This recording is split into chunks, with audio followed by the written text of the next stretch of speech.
Déborah Papiani qui va nous rejoindre. C'est la première vice-présidence d'Ubisoft. Alors tout le monde connaît Ubisoft, surtout ceux qui sont adeptes de jeux sur l'ordinateur et notamment tout ce qui est Assassin et tout ça. Et effectivement, c'est une belle compagnie qui est franco-canadienne. Et on est ravis de recevoir Déborah Papiani. Installez-vous Déborah, bonjour, comment allez-vous? Il est joli votre coq orange. Merci. C'est la French Touch. C'est la French Touch, ouais. Vous avez, alors, avec Ubisoft, vous avez contribué à faire sortir des jeux vidéo de leur périmètre initial. La semaine dernière, sur France Télévisions, il y a eu la diffusion de Lady Sapiens, donc la recherche des femmes dans la préhistoire, qui est un documentaire. Vous avez participé finalement, vous êtes coproducteur, si j'ai bien compris, ou producteur de ce documentaire. Comment est-ce que vous faites des ponts entre des univers qui n'ont rien à voir, enfin qui sont complètement opposés? Alors je suppose que c'est d'abord une curiosité qu'on doit tout savoir. Et c'est vraiment accueillir l'autre, l'écouter et l'entendre, le comprendre et comprendre quels sont ses problèmes, de quoi il a besoin. Et en l'occurrence, pour revenir sur ce documentaire, c'est le producteur du documentaire qui est venu nous voir en disant « Je sais que vous avez fait un jeu sur la préhistoire et peut-être que vous pourrez nous aider ». Donc c'est vraiment cet esprit d'exploration. Et puis après, on voit si on peut travailler. Mais apprendre à se connaître d'abord. Alors, vous avez un mot, on va dire, fétiche quelque part, c'est le côté internationalisation chez Ubisoft. Vous n'avez pas de frontières. On voit notamment à travers vos jeux. La conception d'un jeu, pour vous, c'est mobiliser des milliers de personnes, des budgets absolument énormes. Et avec une dimension internationale. Je me souviens avoir été sur le tournage du dernier Assassin qui était en Grèce, sur des sites et avec des personnes qui filment tout. C'est vraiment c'est un film ce que vous tournez. Alors aujourd'hui, je dirais même c'est plus gros qu'un film. Ah ouais. Développer un jeu vidéo, ça prend 4 à 5 ans. Ça mobilise jusqu'à 1000 personnes. Ça peut mobiliser des gens dans 15 studios différents à travers le monde. Donc c'est des projets, c'est développer un gros jeu, un blockbuster qu'on appelle AAA dans notre vocabulaire, comme des Assassin's Creed, des Far Cry, c'est des budgets à 100 millions. Et c'est impossible de les rentabiliser sur un pays. Donc par nature, le jeu vidéo est international.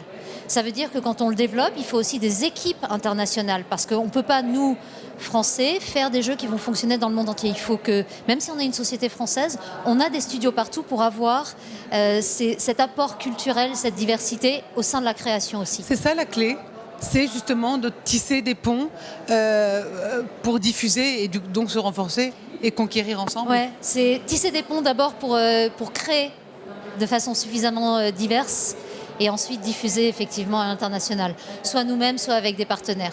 Mais il y a les deux aspects, création et distribution. Comment vous êtes sûr que ça va marcher?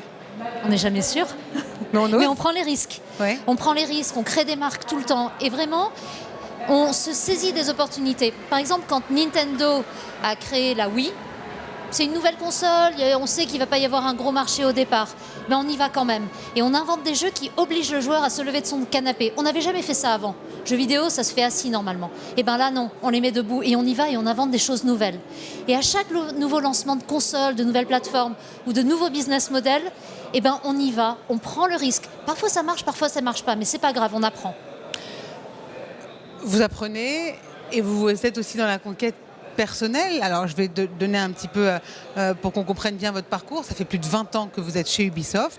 Vous êtes passé par le marketing, le business development, puis après par la production. Et puis après, vous avez créé le département de New Business. Et maintenant, vous êtes la vice-présidente d'Ubisoft. C'est un parcours quand même assez atypique. On a le thème de la conquête. Aujourd'hui, Abby, comment on arrive à conquérir? Un conseil. Alors, je pense que c'est peut-être différent chez un entrepreneur, mais la force d'une société comme Ubisoft, c'est cette capacité à garder cet esprit entrepreneurial, même dans une boîte de 20 000 personnes qui a 35 ans. Tout est nouveau à chaque fois et on accueille toutes les nouveautés, tous les nouveaux projets. Tout vient du terrain. C'est les gens qui ont les idées. C'est pas le PDG qui un jour décide tiens, on va faire un Assassin's Creed. C'est quelqu'un qui a une idée, qui dit on y va. Ah, donc c'est pas le système pyramidal. C'est pas pyramidal. C'est ce qui vous a permis de fluctuer. C'est ce qui permet, quand on a une idée, on vient, on la propose. Elle est acceptée, elle n'est pas acceptée, mais au moins on peut essayer. Et on y va. Et c'est comme ça pour tous les jeux et pour toutes les initiatives. Et les lapins crétins? Ah, les lapins crétins, c'est Non, une mais ça aventure vient d'où? magnifique. Mais ça vient d'où? Alors, les lapins crétins, Magnifique, pas pour tout le monde. Pas pour toutes on les devait mamans. faire. Ah, si, je vais vous expliquer. En fait, lapin crétin, on a fait un jeu Rayman sur la Wii. On avait besoin d'ennemis pour lapin crétin. Alors, on a inventé des ennemis. L'équipe à Montpellier a dit on va faire des petits trucs rigolos, lapin crétin. Et puis, le premier jeu sur Wii a très bien marché. Les gens ont adoré lapin crétin. L'année d'après, on a fait un jeu que lapin crétin. Et à l'intérieur de ce jeu, il y avait un mini-jeu. C'était des party games, mini-jeux familiaux. Un petit jeu de chorégraphie avec un bonhomme en fil de fer. Et on s'est rendu compte que les gens jouaient énormément à ce jeu. Il y a quelqu'un chez Ubisoft qui a dit, à partir de ça, on peut faire un jeu de danse. Et c'est comme ça que Just Dance est né. Donc vous me posez la question du lapin crétin. Et lapin crétin, vous devriez regarder le special qu'on vient de sortir, qui est passé sur France 4 il y a 1 ou 2 semaines. C'est un 70 minutes sur les lapins crétins. Moi, je l'ai vu avec mes enfants, on avait fait une projection privée. Je pensais dormir, et ben, j'ai pas du tout dormi. J'ai adoré. Il y a un humour second degré. Ouais, ça c'est que... Voilà. Et autant la série télé avait un côté vraiment enfant tout petit, là, on est sur une licence qui a repris ce qu'elle avait au départ de second degré, et finalement, tout le monde s'y retrouve. Oui, ça c'est mieux pour tous les âges. Merci beaucoup, Déborah Papiernik, première vice-présidente d'Ubisoft, Girl Power, bravo. Merci beaucoup.